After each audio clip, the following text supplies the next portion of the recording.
Bienvenidas y bienvenidos al Noticiero Científico y Cultural Iberoamericano NSC, en su versión especializada en salud. Un espacio de la Asociación de Televisiones Educativas y Culturales Iberoamericanas, ATEI, dedicado a compartir la información más relevante sobre ciencia y tecnología. La capacidad de ciertos virus para saltar entre especies es un fenómeno que despierta gran interés, pues es un proceso identificado como el origen de varias pandemias en la historia reciente. En América del Norte, un virus conocido por atacar a las aves ha encontrado la combinación adecuada para una mutación genética que podría intensificar rápidamente un brote. Los llamados a que Estados Unidos multiplique los esfuerzos para evitar otra pandemia se intensificaron desde que el país registró el lunes una primera muerte humana relacionada con la gripe aviar, justo antes del regreso de Donald Trump a la Casa Blanca. Expertos sanitarios de todo el mundo llevan meses instando a las autoridades estadounidenses a aumentar la vigilancia y compartir más información sobre el brote de gripe aviar después de que el virus empezara a propagarse entre las vacas. Las autoridades sanitarias del estado de Luisiana anunciaron el lunes la primera muerte humana relacionada con gripe aviar. El paciente de más de 65 años y que ya padecía otras patologías contrajo el virus H5N1 tras haber estado expuesto a aves de corral y silvestres. La Organización Mundial de la Salud insiste en que el riesgo de gripe aviar para la salud pública es bajo y de momento no hay ninguna prueba de que se haya transmitido entre personas. Pero los expertos sanitarios encendieron las alarmas sobre su posible amenaza, sobre todo porque ha dado muestras de mutar a mamíferos de una forma que podría propagarse más fácilmente entre humanos. La variante H5N1 de la gripe aviar apareció por primera vez en 1996, pero desde 2020 los brotes en aves se han disparado y cada vez son más las especies de mamíferos afectadas. Desde inicios del año pasado se han detectado 66 casos de gripe aviar en humanos en Estados Unidos, la mayoría entre trabajadores agrícolas, según los Centros para el Control y la Prevención de Enfermedades. Un rasgo común de las enfermedades en los últimos años es su facilidad de transmisión de animales a humanos debido a su alto potencial para adaptarse a nuevos organismos que den refugio y alimento. Infecciones que, pese a ser difíciles de controlar por su origen inesperado, revelan que pandemias y epidemias no son solo eventos excepcionales, sino amenazas constantes que requieren atención. 5 años después de su aparición en China, el virus de COVID-19 ha infectado oficialmente a 777 millones de personas y provocando más de 7 millones de muertos. En realidad, muchas más, según la Organización Mundial de la Salud. Sin embargo, con el tiempo y las distintas olas, el impacto de la infección respiratoria en las muertes y hospitalizaciones ha disminuido considerablemente, gracias a la inmunidad adquirida por la población mediante la vacunación o por las infecciones previas. El COVID-19 sigue causando muertes, más de 3.000 entre octubre y noviembre de 2024, en 27 países, según la Organización Mundial de la Salud, pero la gran mayoría de los fallecimientos se registraron entre 2020 y 2022.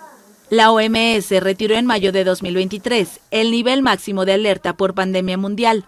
El virus hasta ahora no muestra una estacionalidad específica, pero parece estar volviéndose progresivamente endémico, con resurgimientos regulares de forma similar a la gripe, según diversos expertos. Desde el otoño de 2021 se impuso definitivamente la variante Omicron, y las subvariantes se van sucediendo sin ser más severas unas que otras. No obstante, algunos científicos consideran que no se puede descartar completamente el escenario de variantes más virulentas o que escapen de la inmunidad. En cualquier caso, el SARS-CoV-2 permanecerá entre los humanos. La vacunación, crucial para enfrentar la pandemia, ha sido masiva desde el desarrollo extraordinariamente rápido de las vacunas. Se han administrado más de 13.600 millones de dosis en todo el mundo, aunque con un acceso muy desigual entre países pobres y ricos. Sin embargo, la cobertura de vacunación es insuficiente, especialmente entre los ancianos y los trabajadores sanitarios. Además, cerca del 6% de personas infectadas desarrollaron lo que se conoce como COVID prolongado, fatiga, tos, dificultad para respirar, fiebre intermitente, pérdida del gusto o del olfato, problemas de concentración, depresión. Los síntomas se establecen generalmente en los 3 meses posteriores a la infección, persisten al menos 2 meses y no se explican por otro diagnóstico. La OMS alertó en diciembre que el COVID prolongado es aún una carga importante para los sistemas de salud. El COVID-19 no será la última pandemia. Los científicos están seguros de ello. La cuestión es cuándo llegará la próxima y si el mundo estará mejor preparado. Aproximadamente del 60 al 70% de las enfermedades emergentes son zoonóticas, es decir, derivadas de patógenos transmitidos de animales vertebrados al ser humano. Estas enfermedades se multiplican debido a la deforestación, que incrementa los contactos con la fauna silvestre, reservorio de virus desconocidos. La cooperación internacional en meteorología y ciencias atmosféricas establece estándares para el análisis de datos atmosféricos. Actualmente, más de 190 países colaboran en una red global de observación. En un contexto en donde el planeta se calienta aceleradamente, este intercambio de información en tiempo real es clave para la toma de decisiones, la adaptación al cambio climático y la mitigación de sus efectos. La temperatura media del planeta cruzó el límite simbólico de 1,5 grados Celsius. El 2024 fue el año más cálido jamás registrado desde que comenzaron las estadísticas en 1850, como se preveía desde hacía meses, según confirmó el Observatorio Climático Europeo Copernicus, unos datos confirmados luego por la Organización Meteorológica Mundial. Según el secretario de la ONU, Antonio Guterres, la situación exige una acción climática drástica. El nuevo año no parece que vaya a batir de nuevo esos récords, pero la Oficina Meteorológica Británica advirtió que el 2025 podría ser uno de los 3 más cálidos registrados en el planeta. Los datos también fueron confirmados en Estados Unidos por su Agencia para Océanos y Atmósfera. Contener el calentamiento a 1,5 grados Celsius en lugar de 2 grados Celsius, el límite superior del Acuerdo de París de 2015, permitiría limitar significativamente sus consecuencias más catastróficas, según el panel de expertos en clima de la ONU. El año pasado, el mundo vivió el final del fenómeno natural El Niño, que induce un calentamiento global y un aumento de ciertos extremos, y una transición hacia condiciones neutrales, o el fenómeno inverso, La Niña. La OMM ya advirtió en diciembre que este sería corto y de baja intensidad e insuficiente para compensar los efectos del cambio climático. Según la OMS, en 2022, más de 2.500 millones de adultos tenían sobrepeso, una de las formas más comunes de malnutrición que aumenta el riesgo de diabetes, enfermedades cardiovasculares y ciertos tipos de cáncer. En este tema, el impacto económico para algunos países es una gran carga financiera que aumenta debido a la prevalencia de esta condición y la necesidad de tratamientos costosos. Atendiendo el aumento de la obesidad, autoridades sanitarias de Panamá, con el apoyo del Fondo de las Naciones Unidas para la Infancia y la Organización Panamericana de la Salud, OPS, trabajan para mitigar este problema de salud pública al 2030, que afecta a más del 35% de la población mayor de edad. Así lo manifestó la representante de la OPS en Panamá, Ana Rivier. Uno de los desafíos más significativos que tenemos en Panamá, pero también en toda nuestra región, es la creciente prevalencia que tenemos sobre el sobrepeso y la obesidad. Y es que la verdad es que durante las últimas 3 décadas estas condiciones han ido aumentando a nivel de la región de una forma alarmante y está constituyendo una amenaza muy grande a nivel de la salud pública de la región. El Plan de Aceleración para Detener la Obesidad en Panamá 2025-2030, elaborado por el Ministerio de Salud del país centroamericano con la asesoría técnica de la OPS y UNICEF, tiene como meta detener el aumento del sobrepeso y la obesidad en la población panameña según la información oficial. El plan contempla adelantar acciones multisectoriales dirigidas a mejorar los entornos alimentarios, regular la publicidad de alimentos, promover la actividad física e impulsar el etiquetado de alimentos envasados. Según la información de las autoridades sanitarias de Panamá, el proyecto, con una duración de 5 años, presenta un enfoque dinámico y flexible para ajustarse a la realidad nacional. La obesidad en Panamá muestra un considerable incremento según información oficial, afectando al 36,1% de la población mayor de 18 años y al 10% de los menores de edad, según informa un comunicado oficial del Ministerio de Salud. En el mundo moderno, las presiones sociales por alcanzar un cuerpo ideal han aumentado con el auge de las redes sociales y la publicidad, lo que puede ocasionar que las personas no se sientan satisfechas con su cuerpo. Para muchos y muchas, estos estándares derivan en problemas de autoestima, salud mental y una relación complicada con los alimentos. Los trastornos alimenticios son una enfermedad psiquiátrica que se caracteriza por la alteración de la conducta alimentaria. Los trastornos alimenticios más frecuentes son la anorexia, la bulimia y los trastornos por atracones. ¿Cómo nos podemos dar cuenta que nuestro paciente o nuestro familiar padece de un trastorno alimenticio?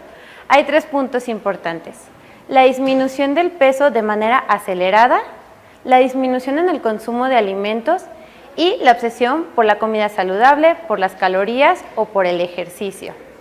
Es importante que si tú ves alguna de estas características en tu paciente, corras con un médico o un nutriólogo para que se atienda de manera oportuna.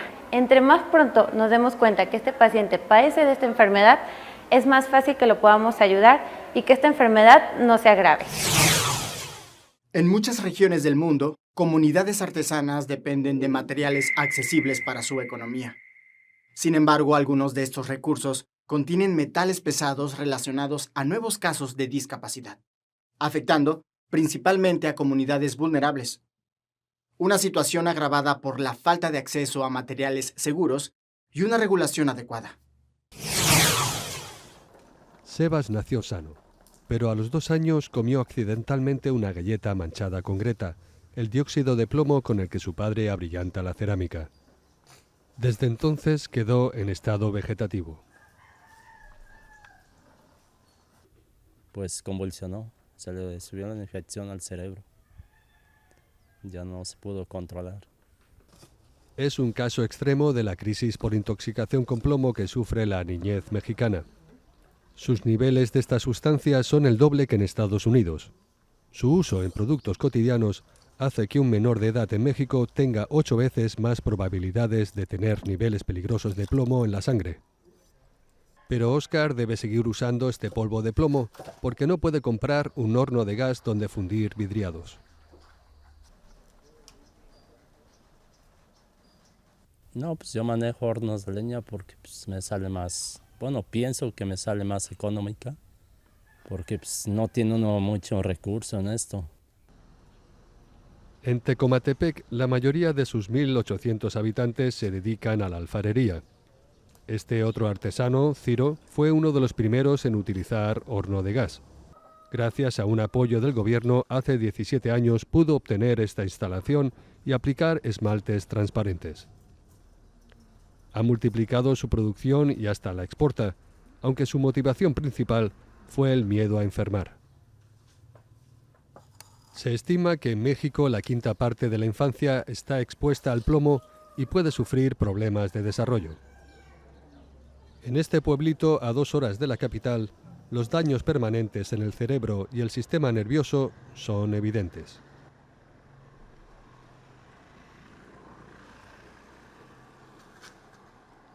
Así nacieron, toda su vida nacieron así y hay momentos que les dan, que convulsionan, van caminando y convulsionan y quiero pensar que pues estos ataques epilépticos son a causa del plomo, ¿no? Porque ahorita pues de 25 años para acá, cuando FONART se empezó a meter de lleno.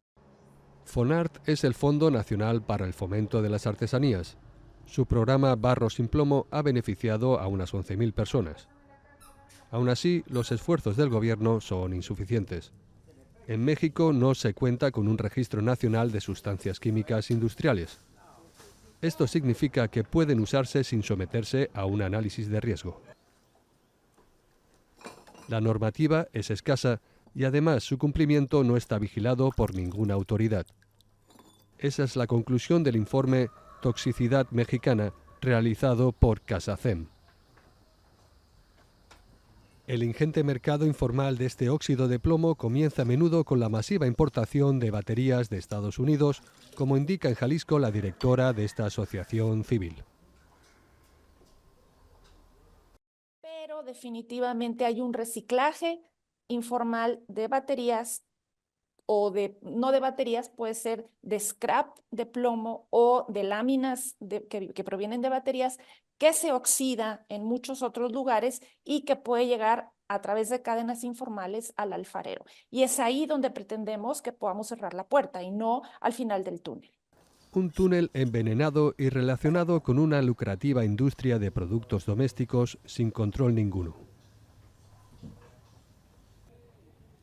En el caso de la pintura, el plomo se libera al astillarse y caer al suelo en forma de polvo. En los juguetes infantiles se aplica para darles brillantez y suavidad. Resulta muy difícil magnificar el uso y el impacto de este metal en México, dado el vacío de información y el escaso control. Desde hace siglos, el saber popular ha sido fundamental en el cuidado de la salud. En la actualidad, de los 194 países miembros de la OMS, 170 han informado sobre el uso de medicina natural en sus sistemas de atención. Integrar estos conocimientos en la salud pública impulsa múltiples iniciativas para fortalecer y regular estas prácticas ancestrales. El proyecto de desarrollo local, PDL, Flora, Botica de la Abuela, promueve hoy día en Cuba el rescate y uso de la medicina natural tradicional desde la investigación científica. Detrás de este proyecto, ubicado en una casona del siglo XIX en Punta Brava, una comunidad periférica situada en el municipio La Lisa, al oeste de La Habana, se encuentra el médico cubano Rodolfo Arencibia, un ferviente defensor de la medicina verde. No es un proyecto que busca solamente el bienestar económico o el lucro con lo que se comercializa aquí, sino que se busca, primero, rescatar una tradición que hoy juega un papel importante por no solo la necesidad de medicamentos, como hablábamos ahorita, no solo porque yo voy a usar una hierbita porque no tengo otro remedio, que muchas veces lamentablemente es así, sino porque hoy un producto natural tiene un costo, porque tiene un valor, porque tiene una efectividad, una eficacia y una seguridad. Con 14 trabajadores, en su mayoría mujeres, han desarrollado un catálogo de más de 40 productos manufacturados como infusiones, cocimientos y condimentos con procesos de secado tradicionales, aunque en estos momentos realizan pruebas en un moderno horno secador solar que recibieron de donación. La Botica rescata las raíces y remedios naturales empleados en Cuba desde tiempos de antaño, que siempre fueron muy efectivos y para ello se basan en evidencias científicas que permiten aplicar ciencia, tecnología e innovación con la ayuda de universidades de Cuba e Italia. Tenemos colaboración con 11 universidades cubanas, con más de 10 centros de investigaciones científicas, con centros de investigaciones científicos italianos y de Austria. Y todo esto hace que el producto de la Botica, como siempre nosotros decimos, no vendemos un producto, sino vendemos ciencia. Actualmente sus productos están presentes en la mayoría de las farmacias de La Habana y en establecimientos de las provincias de Artemisa, Mayabeque y Santiago de Cuba, según señaló Arencibia. Desde la Botica, el doctor Arencibia se propone seguir desarrollando la medicina verde desde la innovación, pues está convencido de que ellos son el futuro. Con información de la oficina en La Habana, Cuba, Noticias Xinhua. Con una extensión de aproximadamente 2 metros cuadrados y un peso de hasta 5 kilos, la piel protege al cuerpo contra infecciones, regula la temperatura y percibe estímulos del entorno. Las enfermedades de este gran órgano pueden tener graves consecuencias, desde dermatitis hasta melanoma, el tipo más agresivo de cáncer de piel.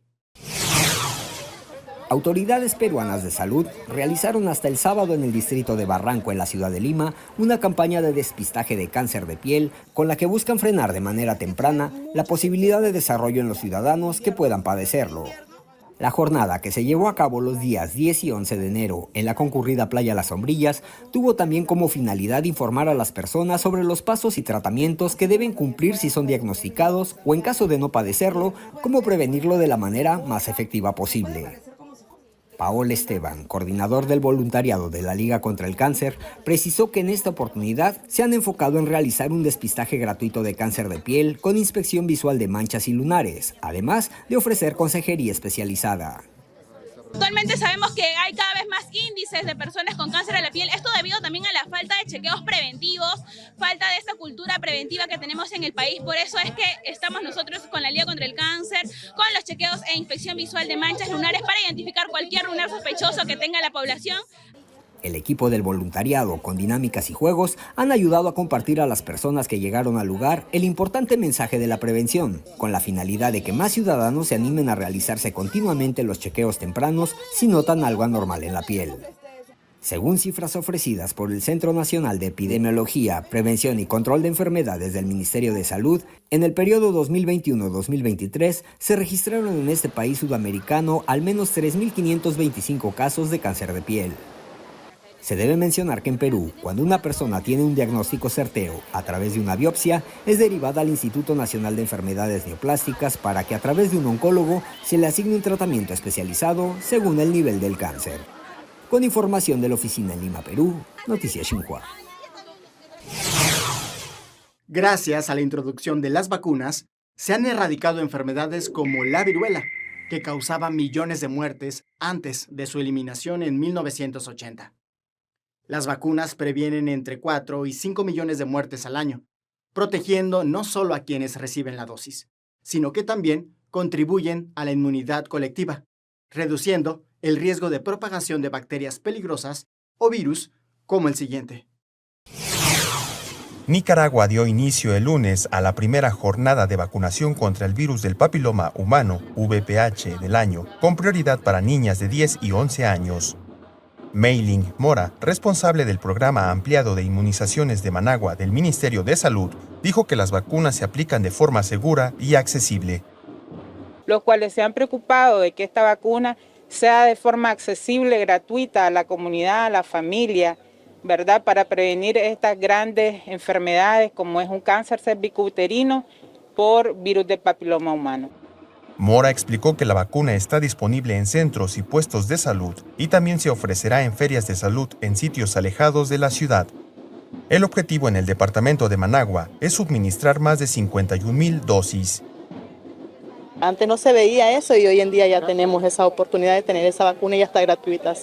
A través del modelo de salud familiar y comunitario del Ministerio de Salud, el personal médico, junto a líderes comunitarios, realizarán visitas casa a casa para garantizar la equidad en la campaña de vacunación. La vacuna se aplica en 2 dosis, una a inicios de año y la segunda 6 meses después para crear inmunidad contra esta enfermedad. El lanzamiento de la jornada se realizó a nivel nacional. Según las autoridades nicaragüenses, la meta es aplicar 134,493 primeras dosis de la vacuna.